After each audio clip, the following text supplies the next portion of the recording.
Presiden Joko Widodo sudah 10 tahun menjabat sebagai presiden. Dan di tahun 2024 ini akan berakhir kepemimpinannya sebagai presiden.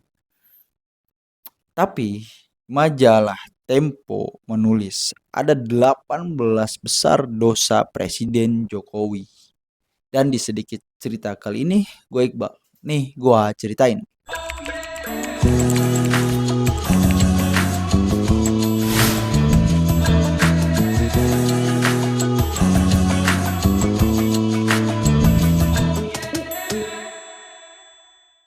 Ya, salah satu koran yang menurut gua atau media yang masih bisa diandalkan dan juga bisa berimbang dalam memberitakan sesuatu itu adalah salah satunya adalah media Tempo.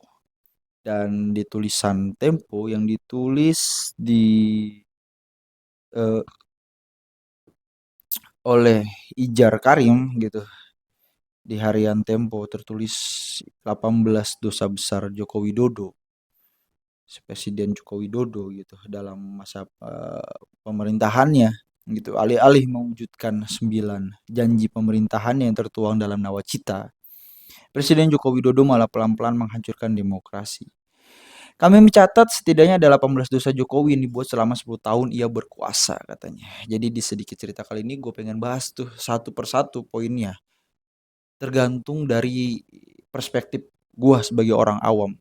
Gue setuju atau enggak belum tentu gitu. Ya mungkin dari 18 poin itu gue semuanya setuju, atau mungkin lo juga ada yang nggak setuju atau ada yang nggak kurang paham atau enggak, kita bahas bareng-bareng di bawah. Kalau misalkan ada yang mau komen, komenlah dengan bijak gitu ya kan. Ya gue menyediakan channel ini untuk kita berdiskusi, bukan untuk mencari siapa yang salah dan bukan untuk terlihat benar gitu. Gue sendiri sebagai orang awam menilai ini itu seperti ini. Yang pertama, dinasti dan oligarki politik. Dosa besar yang pertama dituliskan di koran Tempo itu adalah dinasti dan oligarki politik. Kalau ini sih gue sangat sangat setuju. Ya mungkin ada yang nggak setuju tentang ini, silakan komen di bawah. Tapi puncaknya adalah di tahun 2024 ini, di mana naiknya sang anaknya menjadi wakil presiden gitu kan. Itu adalah menurut gua, kalau kita bilang nggak ada intervensi dari istana ya bohong juga. Nggak ada investasi dari sang presiden nggak juga. Gua nggak tahu pasti kejadiannya seperti apa yang benarnya, tapi seenggaknya dari sudut pandang gua sebagai orang awam, itu adalah salah satu politik dinasti yang digunakan oleh pemerintahan Joko Widodo sekarang gitu. Di mana urgensinya untuk menjadikan anaknya sebagai wakil presiden, walaupun memang istilahnya itu adalah politik yang diinginkan oleh politisi elit gitu ya kan. Tapi seenggaknya gue sebagai rakyat awam gitu melihat itu sendiri adalah salah satu puncak terbesar yang menunjukkan bahwa Presiden Joko Widodo sudah memainkan dinasti dan oligarki politik. Selain itu pun sebenarnya banyak di lingkaran-lingkaran terdalamnya, di mana menantunya juga ada. Terus juga kerabat-kerabat dekat yang lain juga ada, baik di pemerintahan legislatif, di yudikatif, bahkan di eksekutif. Tiga-tiganya itu ada semua gitu. Baik yang terkoneksi dengan keluarganya ataupun enggak gitu. Jadi poin pertama, dinasti dan oligarki politik, gue sangat setuju. Silakan yang nggak setuju bisa boleh komen dan berikan alasannya kenapa lo nggak setuju gitu. Lanjut ke poin 2. Poin 2 adalah pelemahan institusi demokrasi. Poin 2 ini pun gue setuju. Pelemahan institusi demokrasi di mana yang seperti kita bisa lihat gitu sekarang itu banyak apa namanya dari koalisi yang sekarang yang ada gitu kan. Koalisinya itu Pak Joko Widodo, Pak Presiden Joko Widodo itu kan memiliki koalisi yang sangat luar biasa besar gitu kan. Di mana dia adalah politisi yang gua akuin sangat luar biasa karena bisa menyatukan dari oposisi dan koalisi menjadi satu gitu. Di mana di tahun 2019 kemarin kalau nggak salah gitu, yang berada di oposisi itu hanya partai-partai dengan jumlah yang sangat sedikit, hampir eee, sekitar 90% mungkin ya, hanya yang di luar itu hanya PKS gitu tahun kemarin. Itu semua berada di kekuasaan gitu.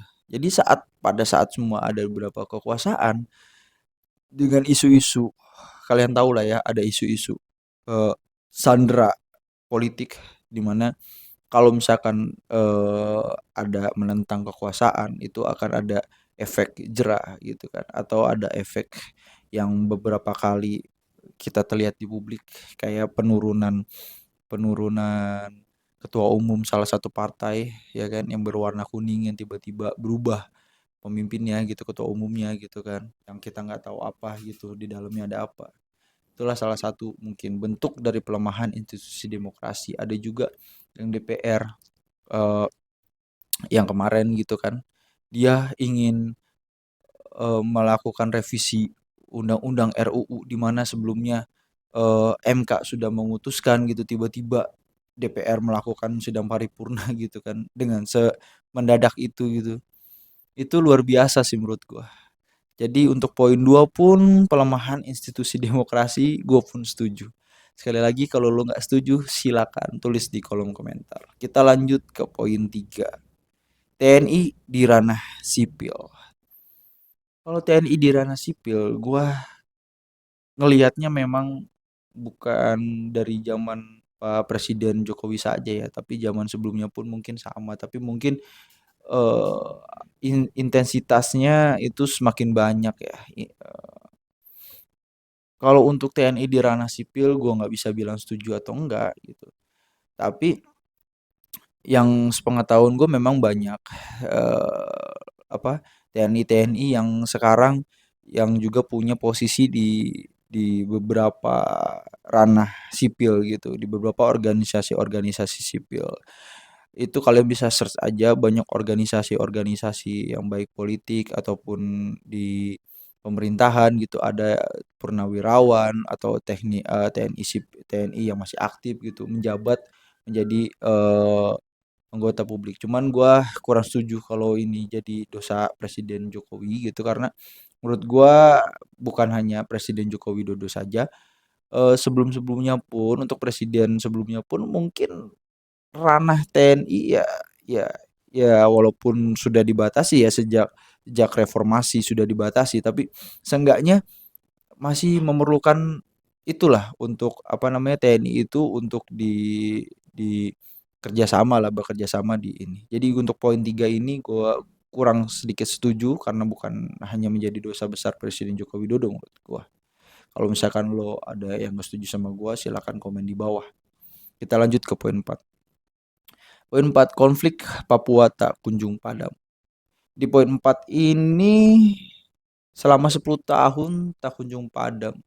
Kalau dibilang ini adalah dosa besar Jokowi, gue juga kurang setuju ya. Dosa besar Jokowi Dodo sebagai presiden Indonesia selama 10 tahun, gue agak kurang setuju. Karena memang konflik Papua sendiri itu ada konflik yang sangat rumit, yang gue sendiri pun kurang paham gimana cara melerainya atau untuk meredakannya gitu ya kan. Jadi menurut gue, kalau kita dengan ini bilang itu adalah dosa besar Pak Presiden Joko Widodo, gue agak kurang setuju sih, karena konflik Papua sendiri sangat rumit dan memang dibutuhkan waktu dan dibutuhkan juga mungkin taktik taktis, atau ya orang-orang yang memang mengerti betul akar masalah dari konflik Papua ini sendiri gitu ya kan. Dan gue nggak bisa berbicara banyak tentang hal ini karena gue sedikit pengetahuan di hal ini, tapi gue di poin 4 kurang setuju. Tadi poin 3, poin 4 juga gue kurang setuju, berarti ada 2 poin yang gue kurang setuju. Lanjut di poin 5, itu runtuhnya sistem pendidikan. Runtuhnya sistem pendidikan di poin 5 menjadi salah satu dosa besar dari Presiden Joko Widodo menurut Tempo. Tapi menurut gua untuk runtuhnya sistem pendidikan ini karena sistem-sistem sebelumnya pun sepertinya belum belum menjadi sistem yang bagus gitu, dan belum menjadi sistem yang baku gitu. Cuman yang gua tahu pada saat Presiden Joko Widodo ini ada zonasi zonasi di apa namanya di ingin masuk sekolah SMP menengah gitu kan atau SD. Jadi ada zonasi di mana orang itu sekolah hanya di dekat-dekat domisilinya dan lain dan itu menjadi ranah korupsi baru gitu menurut gua dan itu gua ya kalau bisa dimasukkan runtuhnya sistem pendidikan salah satunya adalah karena pijakan-pijakan yang zonasi itu gue setuju tapi cara nggak langsung sistem pendidikan atau runtuhnya sistem pendidikan ini kita nggak bisa kasih itu sebagai menurut gue pribadi itu bukanlah dosa besar Pak Presiden Joko Widodo karena memang sistem pendidikan Indonesia kita sendiri itu sampai sekarang juga masih belum memiliki sistem yang bagus, sangat-sangat bagus gitu. Jadi masih perlu banyak dibenahi lah gitu. Dan gue juga merasa agak sedikit istilahnya setuju untuk kurikulum yang dibuat Pak Nadiem Makarim yang dimana kurikulum merdeka itu sebenarnya kalau diterapkan benar-benar menurut gue adalah suatu kurikulum yang bagus. Tapi sayangnya eh, pengadopsiannya itu masih kurang gitu.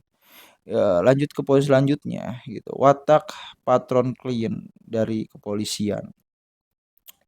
Kalau ini di poin 6 sendiri gua kurang paham ya tentang watak patron klien kepolisian gitu.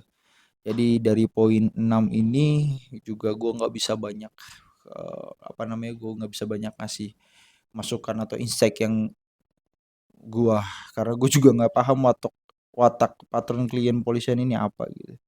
Gua nggak nggak ini nggak sedikit. Coba kita cari dulu ya.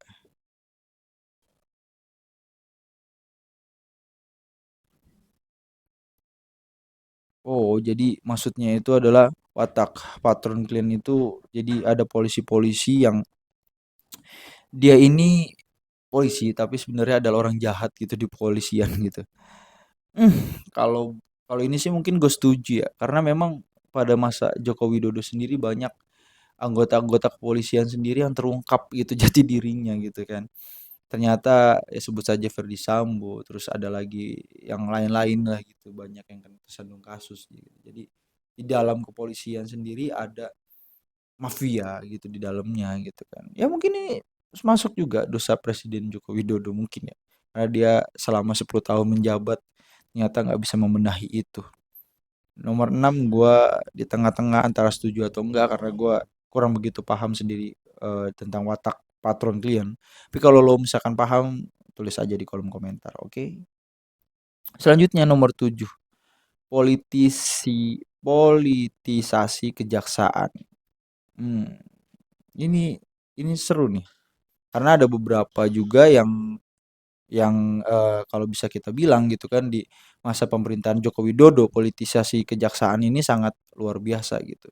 Ada beberapa kasus juga yang paling teranyar adalah ada pembunuhan dari sebuah apa namanya seorang seorang anak pejabat gitu ya kan yang ternyata dia dibebaskan ujung-ujungnya karena dia itu terbukti tidak bersalah katanya gitu kan. Ada juga politisasi yang lain gitu. Politisasi kejaksaan. Ya gue masih agak setuju nih di poin 7. Poin 8 pelemahan KPK. Ini gue sangat sangat sangat setuju karena di 10 tahun nih Presiden Joko Widodo itu ada keputusan-keputusan atau ada perundang-undangan tentang pelemahan KPK itu sendiri gitu. Di mana indeks korupsi Indonesia juga semakin naik gitu. Jadi pelemahan KPK di poin 8 gua juga sangat setuju. Lalu poin 9, ada kegagalan menangani pelanggaran HAM berat. Pelanggaran HAM berat. Ya, mungkin di nawacita di janji Presiden Jokowi itu adalah bisa menangani pelanggaran HAM berat gitu. Ya, di sini di poin ini gitu Jokowi sendiri gitu pernah berjanji untuk menuntaskan kasus pelanggaran HAM berat dalam satu dasawarsa terakhir gitu. Ternyata selama satu dasawarsa atau 10 tahun ini gitu, Komnas pelanggaran berat terhadap HAM sendiri pun dirasa kurang gitu. Kurang bisa ditangani oleh Presiden Joko Widodo. Maka koran Tempo menuliskan di sini adalah ke-9 ada kegagalan menangani pelanggaran HAM berat gitu. Bagi lo yang tahu tentang nomor 9 ini lo bisa komen di bawah ya. Lalu 10 adalah carut marut pengelolaan APBN.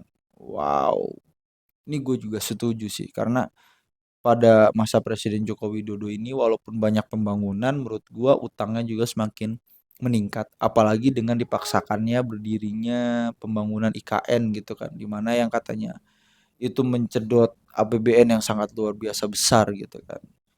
Jadi karut marut dari pengelolaan APBN ini di poin 10 pun gua setuju gitu menjadi salah satu dosa besar Presiden Joko Widodo.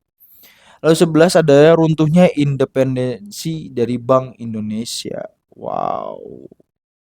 Wow, wow. Gue nggak tahu beritanya sih tentang runtuhnya independensi Bank Indonesia. Untuk poin 11 ini gue nggak bisa nyatain gue setuju atau enggak.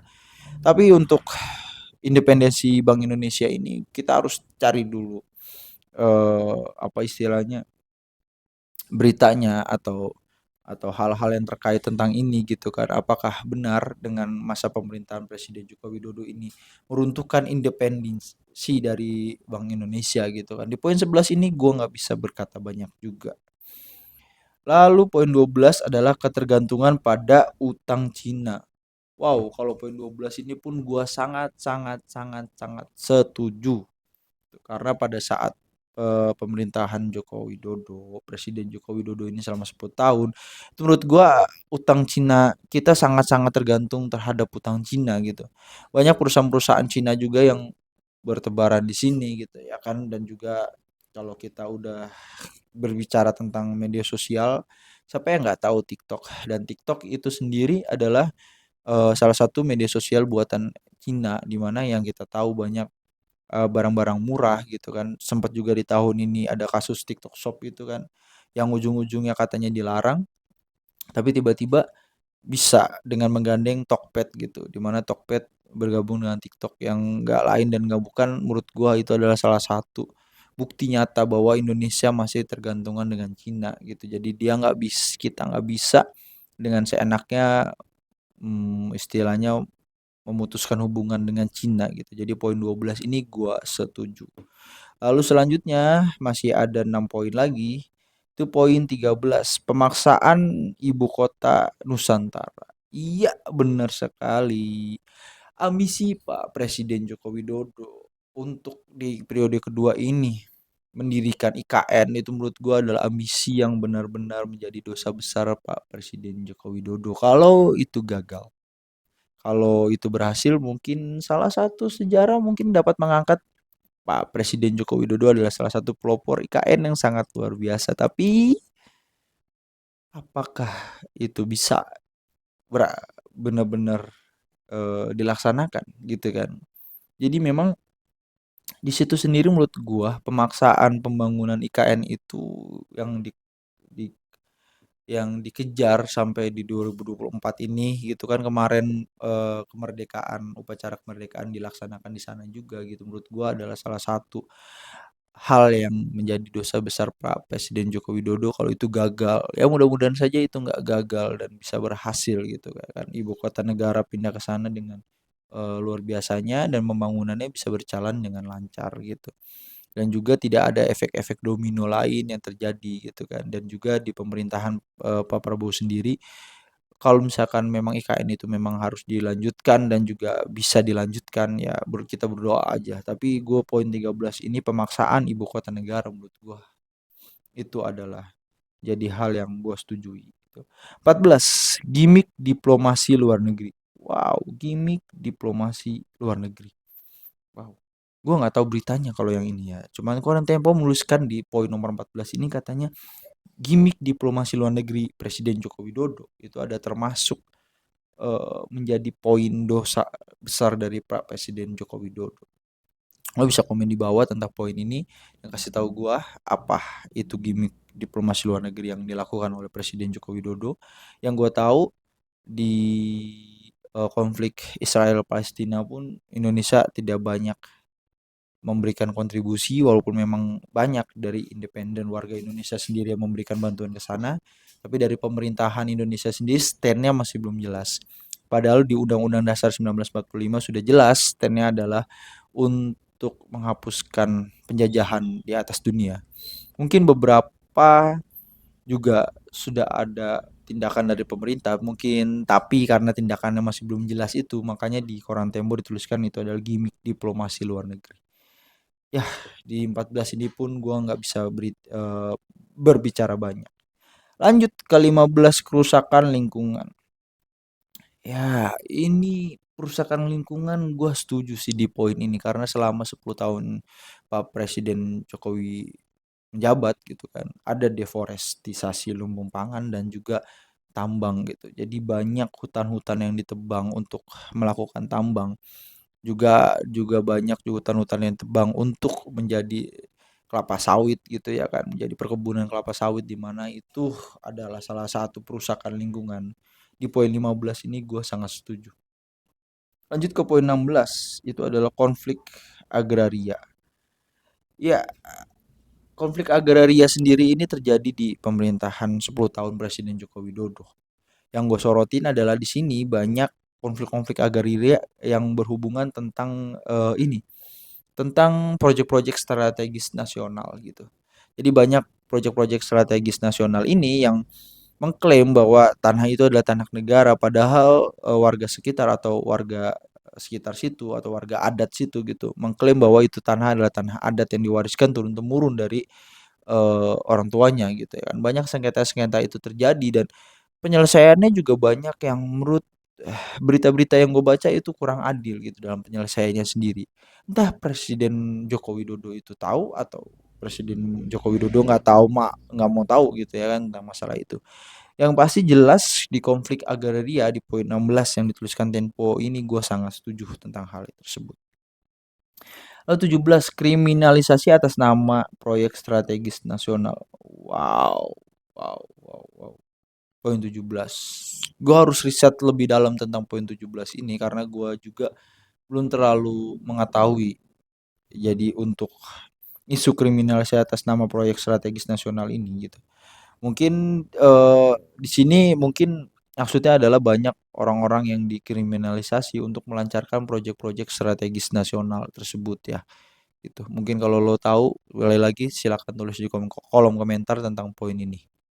Lalu yang terakhir adalah kebebasan sipil yang menyempit. Ya, di poin 18 ini pun gua sangat-sangat setuju gitu karena adanya nanti RUU penyiaran yang gua rasa itu sangat apa namanya sangat membuat kita jadi sempit nantinya untuk berargumen atau untuk mengeluarkan kebebasan berpendapat kita nantinya gitu kan.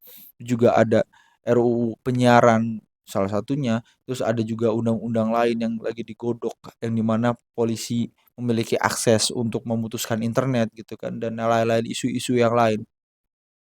Dimana itu dalam 10 tahun Presiden Jokowi menjabat, itu adalah suatu hal yang menurut gua salah satu yang membuat kebebasan berpendapat kita bakal dikunci nanti ke depannya. Ya mudah-mudahan saja tidak terjadi seperti Orde Lama ya, di mana full pemerintah otoriter gitu ke kita. Dan mudah-mudahan saat itu nggak terjadi gitu kan. Jadi koran Tempo di poin 18 menuliskan adalah kebebasan sipil yang menyempit dan gua sangat setuju tentang poin ini. Itu tadi 18 poin yang dituliskan oleh koran Tempo tentang 18 dosa besar Presiden Joko Widodo. Sekali lagi gua nggak semua setujuin poin tersebut dan juga ada poin-poin yang nggak gua mengerti juga apakah memang benar atau enggak gitu karena gua juga harus gue sebagai orang awam juga nggak terlalu banyak mengikuti berita, cuman ada beberapa hal yang tanpa gue ikutin beritanya pun itu terfollow up di medsos gue gitu ya kan, dan itu bisa gue ikutin. Jadi sekali lagi lo free untuk berkomentar di bawah, bisa juga kita sama-sama bedah lagi 18 poin dari dosa besar Presiden Joko Widodo ini, mana yang salah, mana yang betul. Yang pasti Presiden Joko Widodo sudah melaksanakan tugasnya selama 10 tahun dan gue apresiasi itu walaupun mungkin banyak hal-hal yang gue rasa masih kurang berkenan gitu dilakukan oleh Presiden Joko Widodo. Tapi apapun yang dia lakukan akan selalu ada dua sisi, di mana yang poin yang setujunya dan poin nggak setujunya, pasti situ pasti ada gitu. Terlepas dari itu semua, yang penting dia bisa menempatkan posisinya, stand-nya adalah di warga yang memang benar-benar mayoritas gitu. Bukan hanya di segelintir orang-orang dan circle yang berdekatan dengan dia aja. Itu harapan gua dan juga untuk harapan presiden selanjutnya, Prabowo dan Gibran. Sekian dari gua. Gue Iqbal, see you on next video.